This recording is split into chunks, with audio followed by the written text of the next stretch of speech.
ፈተናው ምንድነው ብለን ብናስብ ጌታ እንዳትገቡ ጸልዩ ያለበት ፈተናው መከራ አይደለም። ምክንያቱም የእምነታችሁ መፈተን ትዕግስትን እንዲያደርግላችሁ አውቃችሁ ልዩ ልዩ ፈተና ሲደርስባችሁ እንደ ሙሉ ደስታ ቁጠሩት ተብለናል። ስለዚህ የእግዚአብሔር ቃል አንዱ ከአንዱ ጋር አይጣረስ። መከራ አይደለም ፈተናው ምንድነው? እንደውም ቅድም ከተነበበልን ጥቅስ አንፃር ሕፃኗ ያነበበችልን በፈተና የሚጸና ተባረከ ነው። ወደዛ ፈተና አታግባም ብለን እንጸልያለን። ፈተናው ምንድን? ጌታ ኢየሱስ ጽዋውን መጠጣቱ እኮ አይደለም ፈተና።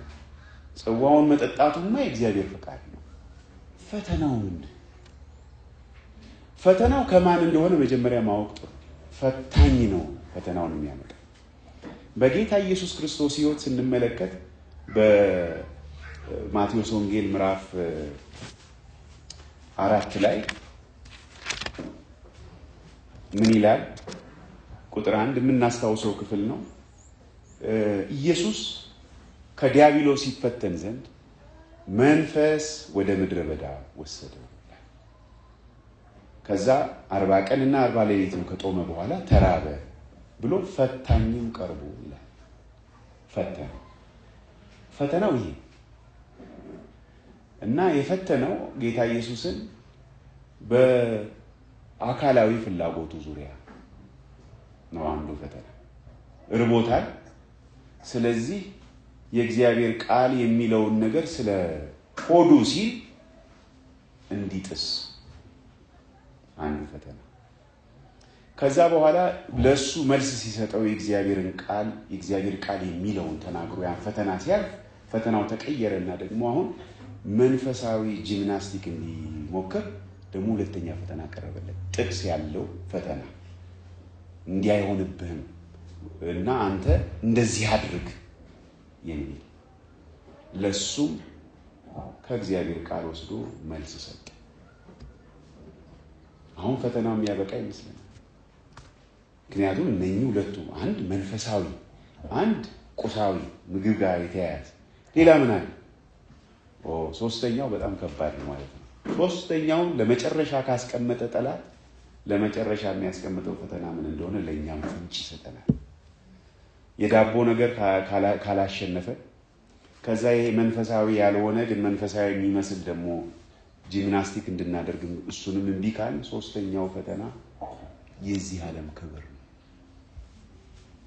የዚህ ዓለምን ክብር አሳየውና በቃ ለኔ እጅን ስጥና ስገድልኝና ሰጣለሁ እና ሶስቱንም እንዴት ድል እንደነሳ እናስታውሳለን። ፈተናው ይሄው ነው በአንድ በኩል ስናየው ማለት ነው። ጠቅለል አድርገን ለማየት ከፈለግን ምንድነው ፈተናው? የእግዚአብሔርን ፈቃድ ሳይሆን የራሳችንን ፈቃድ እንድናደርግ እኛን ማነሳሳት ነው ፈተናው። የእግዚአብሔርን ፈቃድ ሳይሆን የራሳችንን ፈቃድ እንድናደርግ እኛን ማነሳሳት። የዳቦ ጉዳይ ካልሆነ ደግሞ ደፋሮች ያደርገናል። መንፈሳዊ እንመስላለን።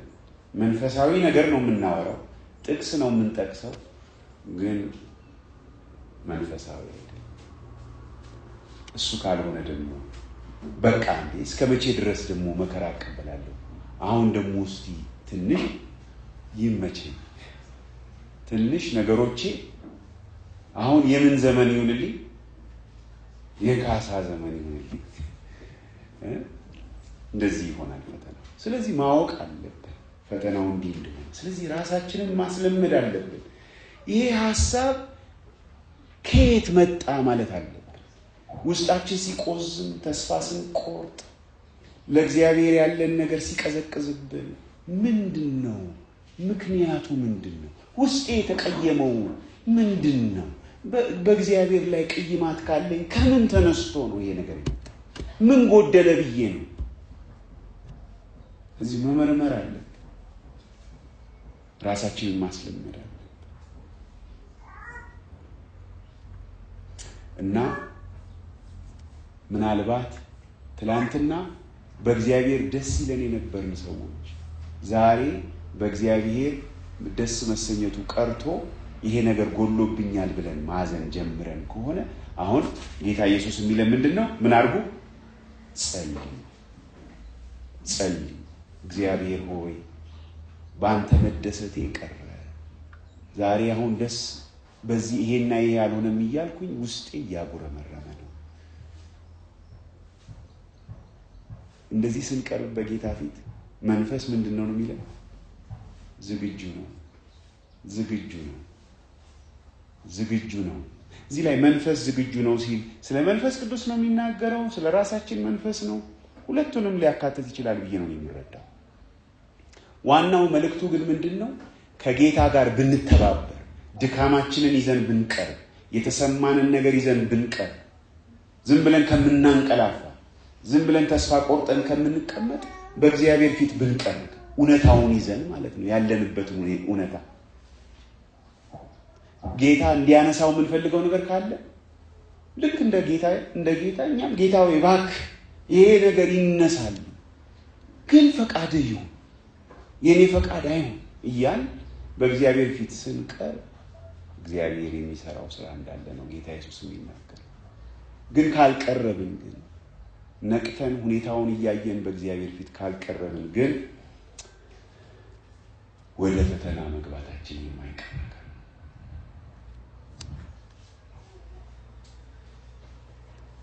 እንደ እግዚአብሔር ፈቃድ በሆነው ፈተና ውስጥ እንደ እግዚአብሔር ፈቃድ ያልሆነ ፈተና አለ።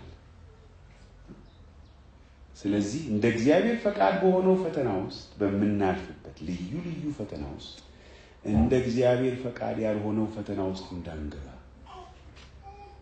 እንደ እግዚአብሔር ፈቃድ መመላለስ እንድንችል ነው እንግዲህ የጌታ መመሪያ። እዚህ ተነቅተን መጸለይ ነው።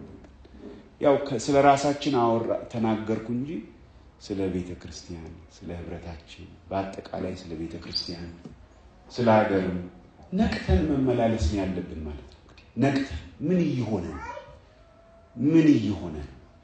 እየሆንኩ ነው በግሌ፣ ምን እየሆንን ነው እንደ ቤተሰብ፣ ምን እየሆንን ነው እንደ ቤተ ክርስቲያን፣ ምን እየሆንን ነው እንደ አብያተ ክርስቲያን፣ ምን እየሆንን ነው እንደ ሀገር። ይሄንን ከጌታ ጋር እግዚአብሔር እንዲገልጥልን ወደ ቃሉ እየሄድን ያስፈልጋል። ጌታ ኢየሱስ በፈተናው ውስጥ ድል የነሳበት መንገድ ቃሉ ነው። እንዲህ ተብሎ ተጽፏል። ወደ ቃሉ እየሄድን ቃሉን እየበላን ጥያቄ እየጠየቅነው ቃሉ ጌታ ሆይ ለምንድን ነው እንዲህ የሚሆነው? እንደዚህ ሲጠይቁ እኮ እናነባለን ነቢያቶቹ። ለምን እንዲህ ሆነ? ለምን ዝም ትላለህ እግዚአብሔር ሆይ? ከዛ ማዳመጥ ከዛ ደግሞ መጸለይ። የኛ ኃላፊነት ምንድነው? በዚህ ውስጥ የኔ ኃላፊነት ምንድነው?